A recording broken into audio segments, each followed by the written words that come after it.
Uh, Four readings again every week, right? Acts, we have something from Acts, of course, a psalm. We're still reading out of the book of Revelation and the Gospel of John. We're going to start out in Acts chapter 9, verses 36 to 43. Now, remember that this is that time of year, Eastertide, when our first reading doesn't have something from the Old Testament. It has something from the narrative of the book of Acts. That's why, one of the reasons why, one of my little pet peeves is like, we should always call the first reading the first reading. We should never call the first reading the Old Testament reading because it's not always from the Old Testament.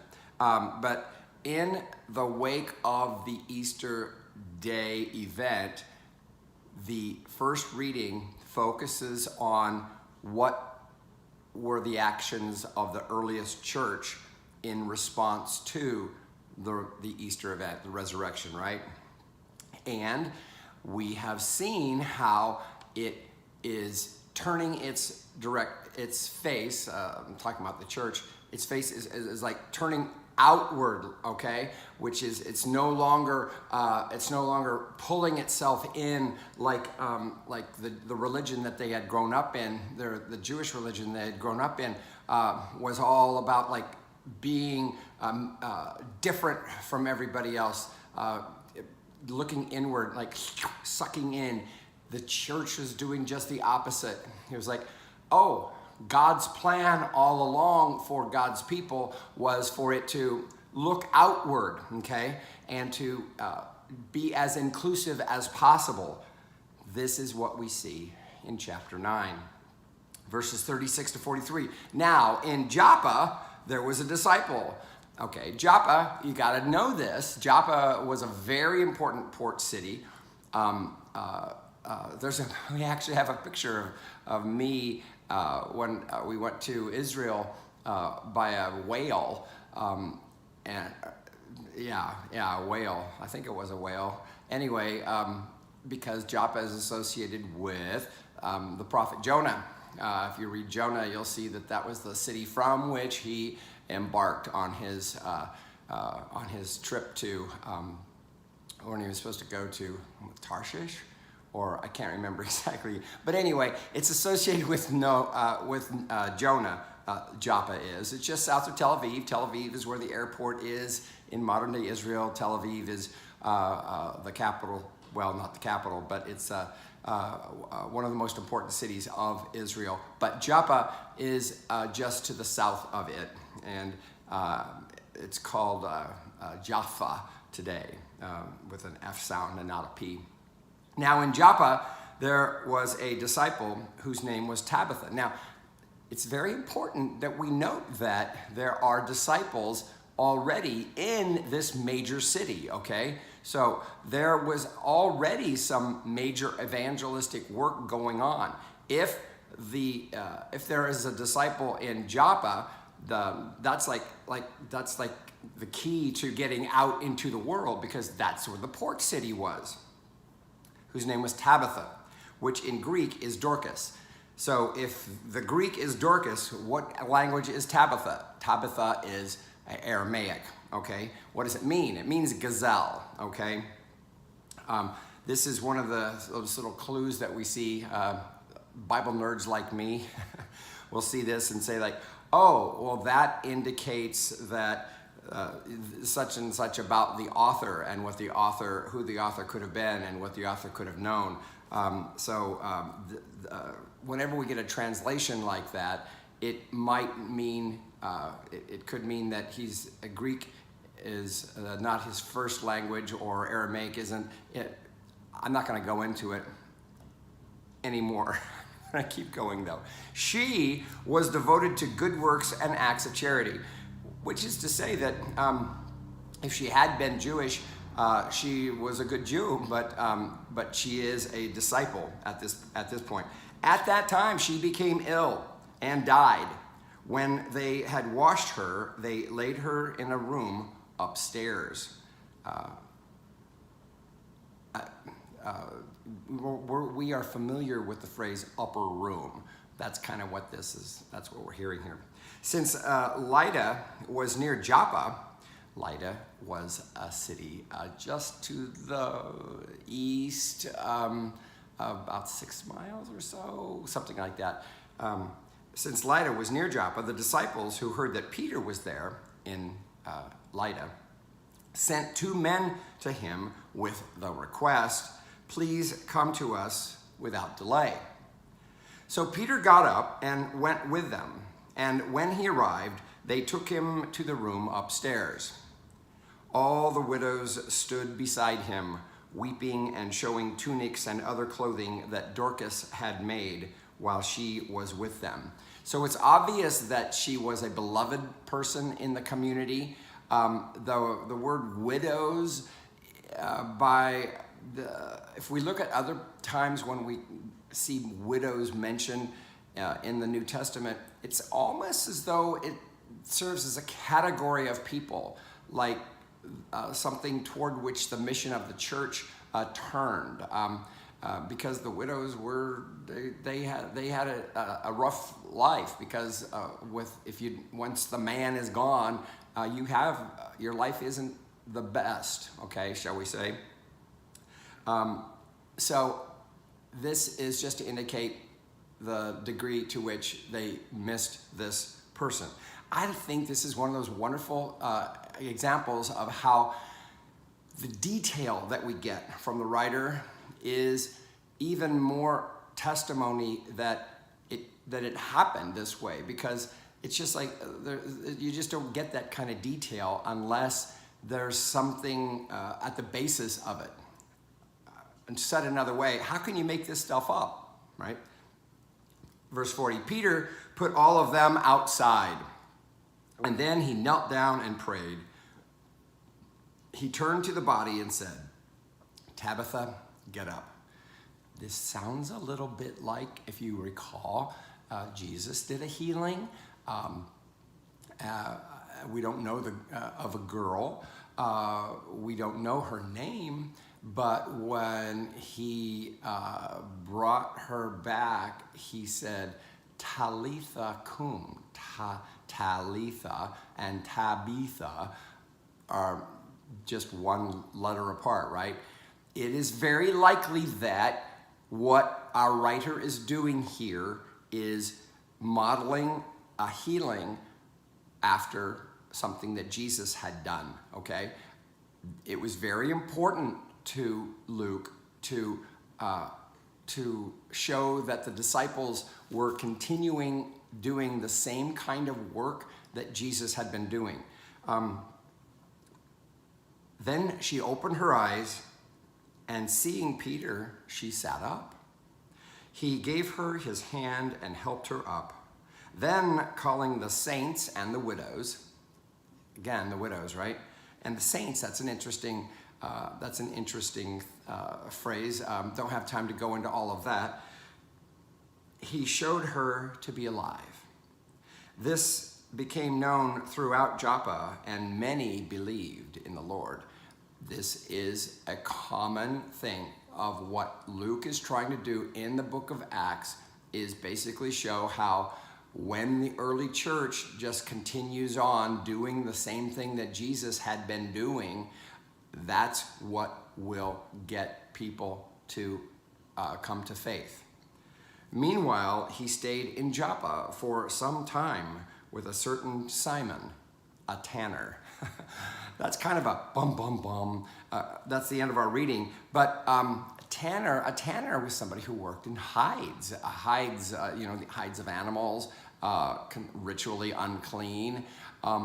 Peter has not yet had his big epiphany of, that's going to happen in chapter 10, of the fact that he's convinced that the future of the church is with the Gentiles. So when this story ends with that sentence, we kind of get, it's a transition to what happens next, which is Peter's experience with Cornelius. But I don't want to get into that. One of the things, remember, that I've said before about our author of the book of Acts, which is the same author of the book of Luke, is that Luke knows the Old Testament, okay? Luke has read the Old Testament and patterns things in his writings after things that happened in the Old Testament. One of those things is the healings of Elijah and Elisha. Well, there's this one time when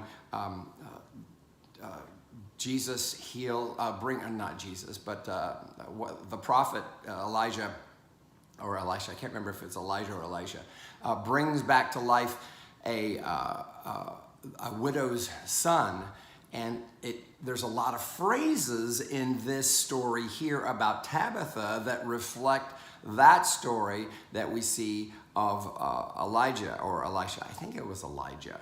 But anyway, this is just more evidence for that Luke is using Old Testament stories to help mold the way he's presenting when in his Gospel of Jesus and now in his story of the early church. Okay, we're going to move on. Psalm 23. Can you believe it? Psalm 23. We don't even have to. We don't have to look up Psalm 23. Oh, I forgot to get my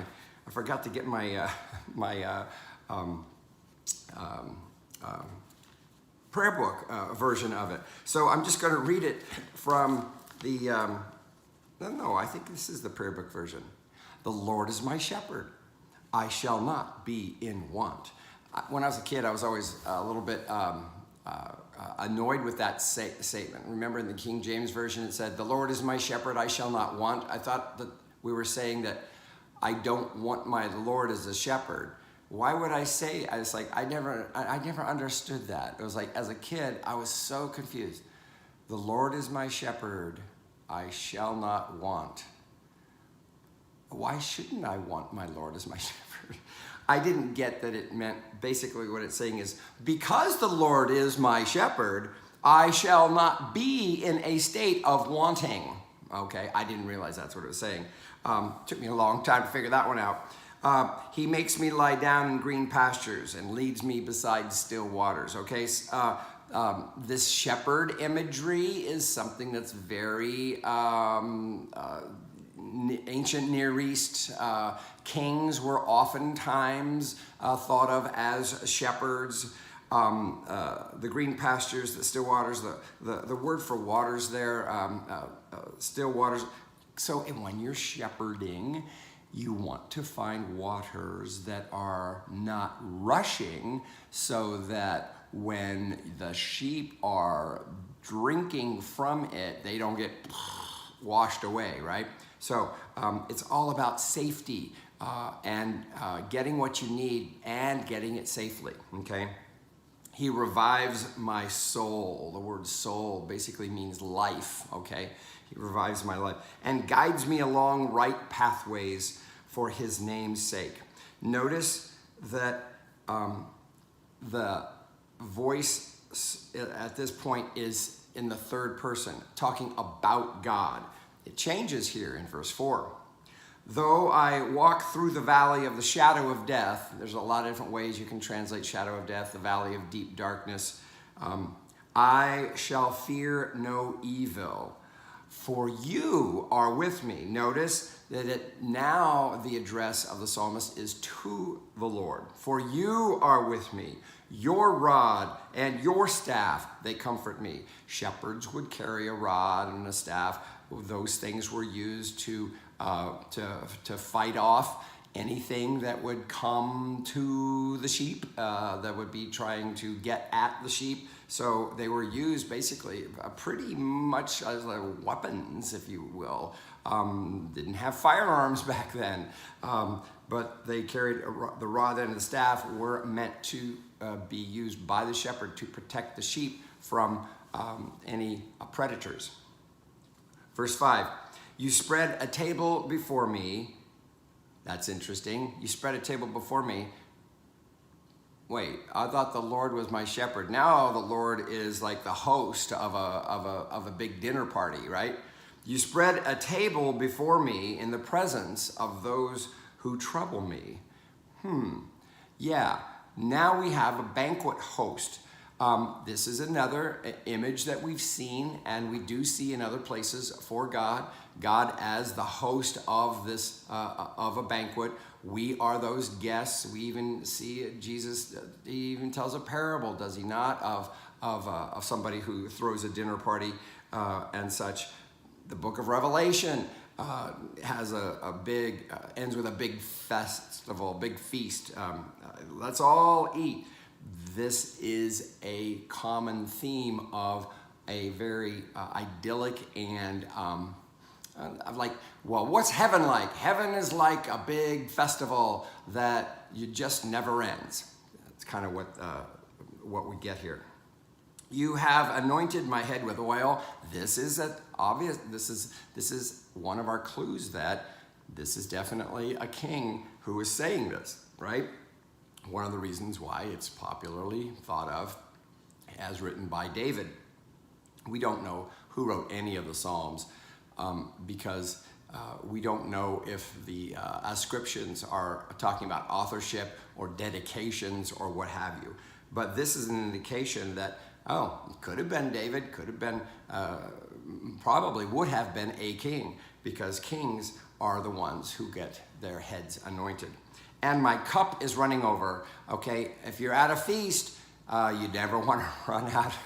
You never want to go dry on the cup. Okay, surely your goodness, continuing the second person, surely your goodness and mercy shall follow me all the days of my life.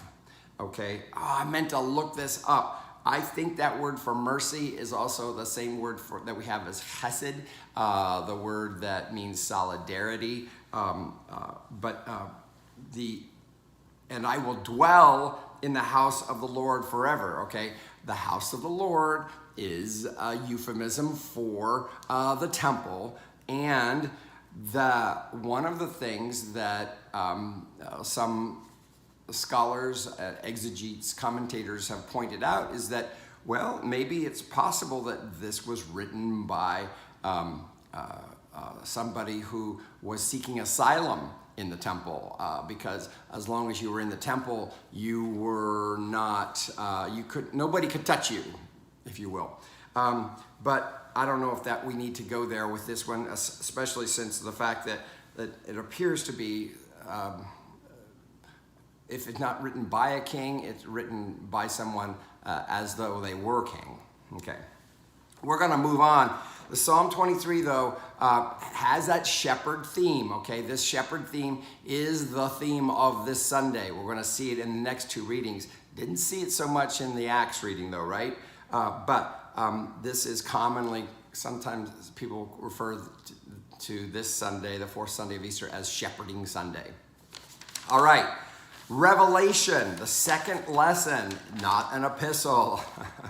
All right, that's another one of my pet peeves. I don't like it when people refer to the second lesson as the epistle reading. It's not always an epistle, but it is the second lesson. The second lesson is from the book of Revelation. Revelation, like I said a couple of weeks ago, it is written the beginning. It's written like it is a letter. But it's much more than just that. But it does serve as our second lesson. Let's look at that. Revelation chapter 7, verses 9 to 17. Okay, so if you're very familiar with the book of Revelation, oh my goodness. I took a Greek seminar on the book of Revelation. Oh my goodness.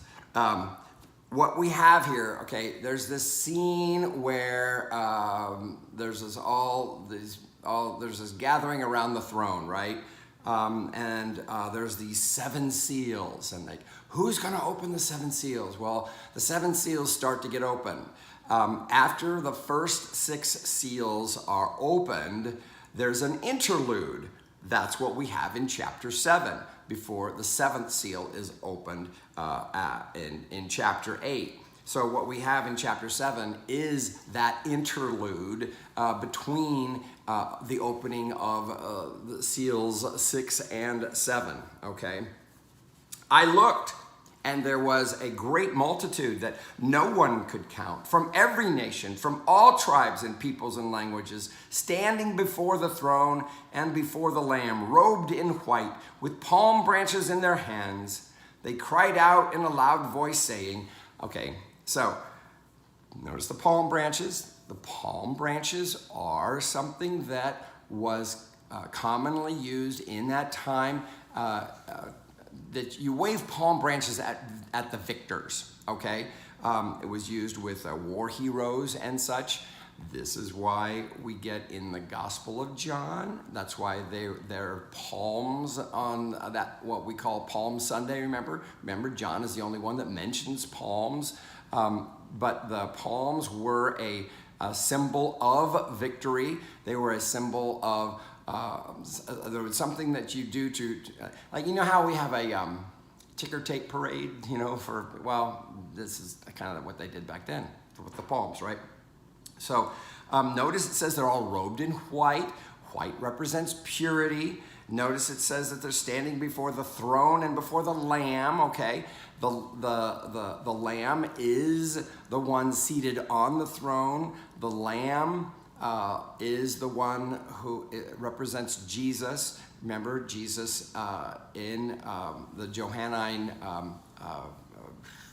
economy is the Paschal Lamb, right?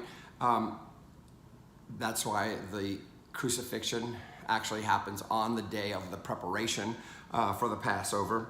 Okay, so notice it says all tribes and peoples and languages, okay? Why? Notice it says that there were so many that and no one could count, okay?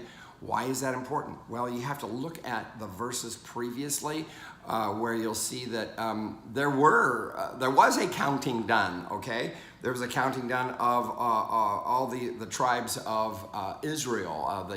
Remember the great 144,000? I don't have time to go into all that, but what this passage is doing is escalating beyond the counted ones of the people of Israel. And now there's like so many, no one could count, of all tribes and peoples and languages, from every nation. This is representative of the direction that, the intention that God always had for his people. I got something buzzing around my head here. What were these people saying, okay? Salvation belongs to our God who is seated on the throne and to the Lamb.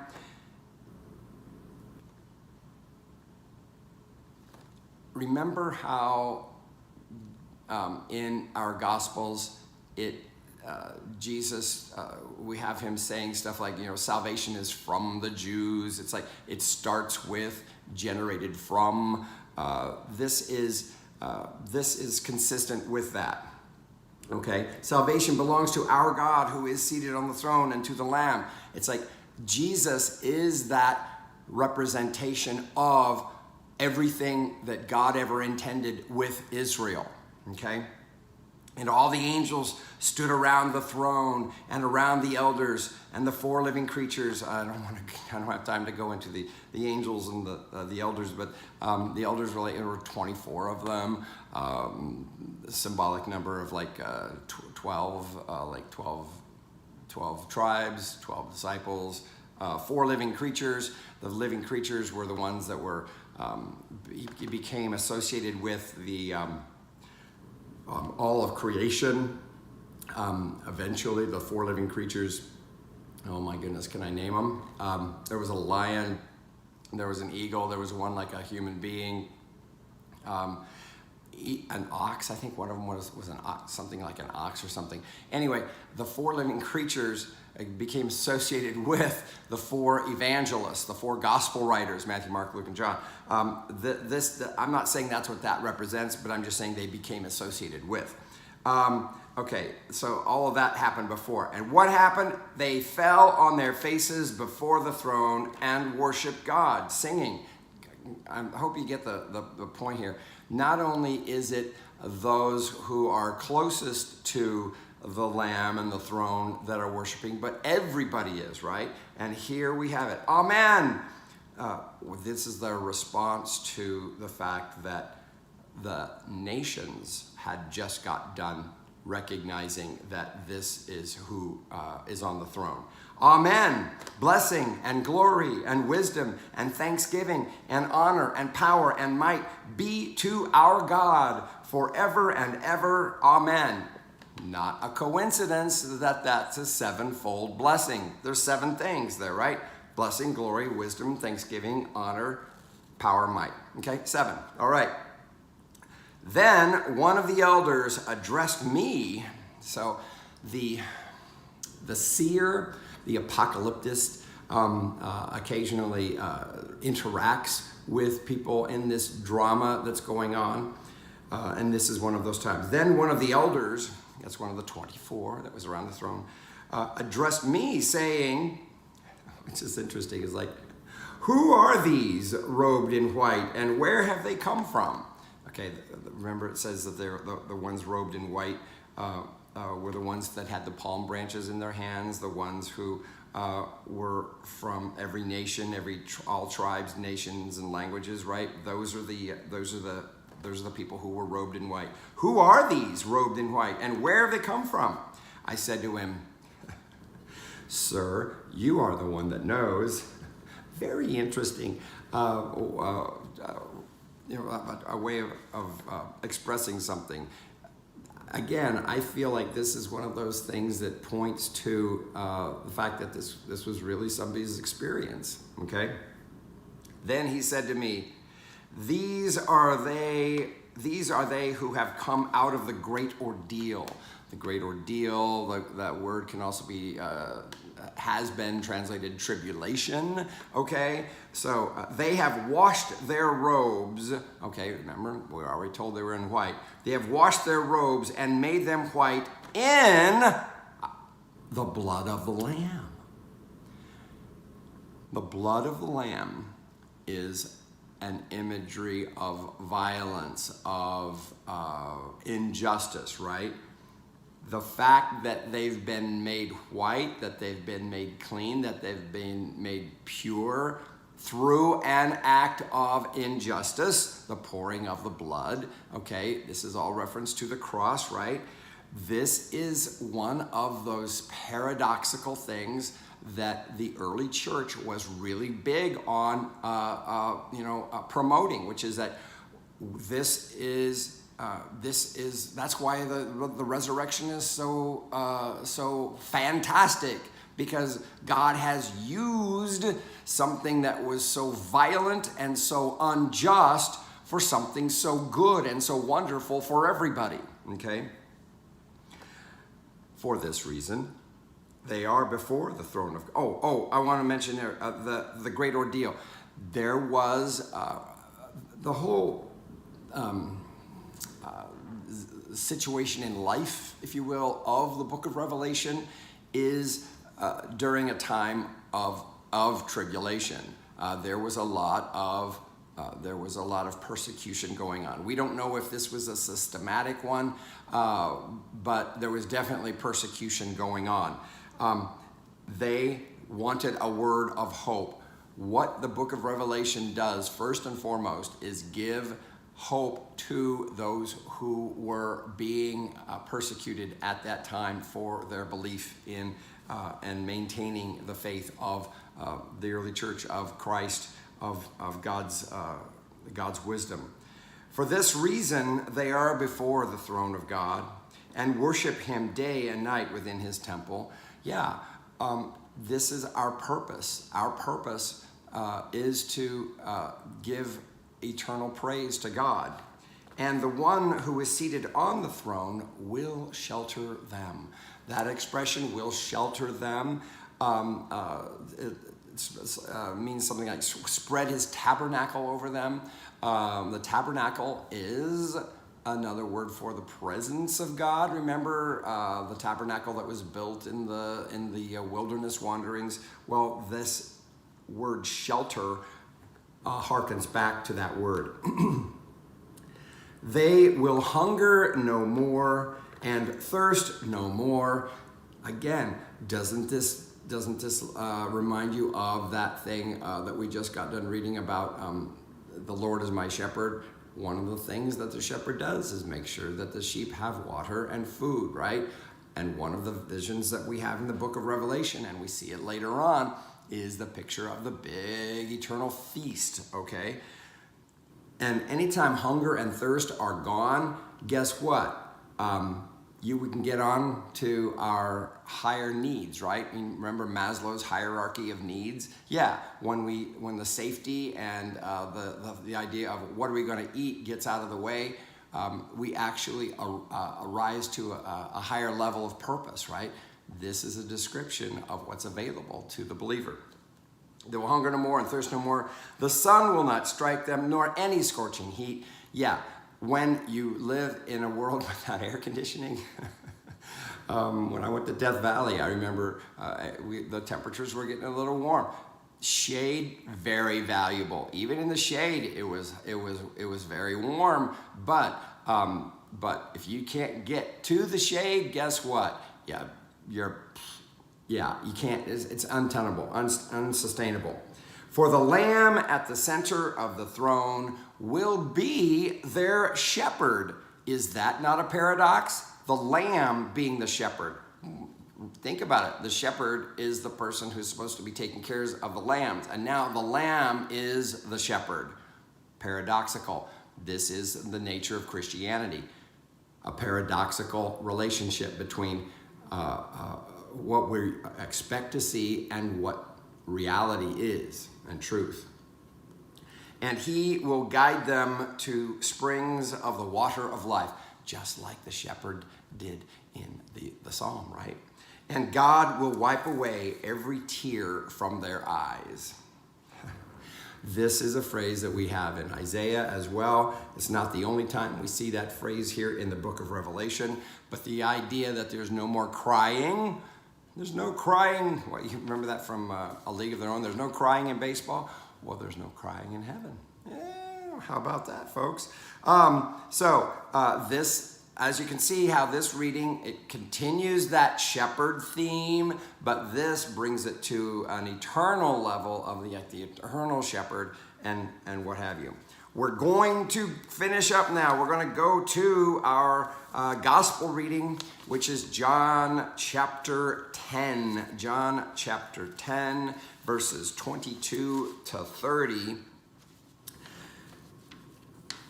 At that time, oh my gosh, the festival of the dedication took place in Jerusalem. John mentions like 4 different festivals that Jesus goes to, which means that he had been in Jerusalem at least 3 or 4 times before he entered, before going, the final entry, if you will.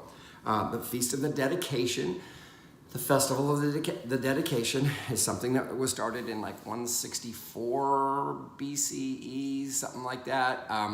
The Hanukkah celebration, it's something that you can read about in the book of First Maccabees. I think it's chapter 4, where it talks about when they took back the temple from the Gentiles, as it says in First Maccabees. There had been something. They had desecrated the altar. The altar had been desecrated. And so they did a dedicatory festival for that. And that got continued year after year. That's what Hanukkah is, okay? All right. At that time, the festival of the dedication took place in Jerusalem. It was winter. That's when Hanukkah is, right? This is why we typically will see Hanukkah fall somewhere near our Christmas time, right?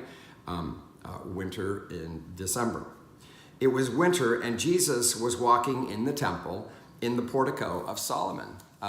This is a colonnade, a portion of the temple complex. Remember, the second temple, when it got rebuilt, got a huge upgrade during the time of Herod. He put a lot of money into it, and really greatly expanded its footprint and such.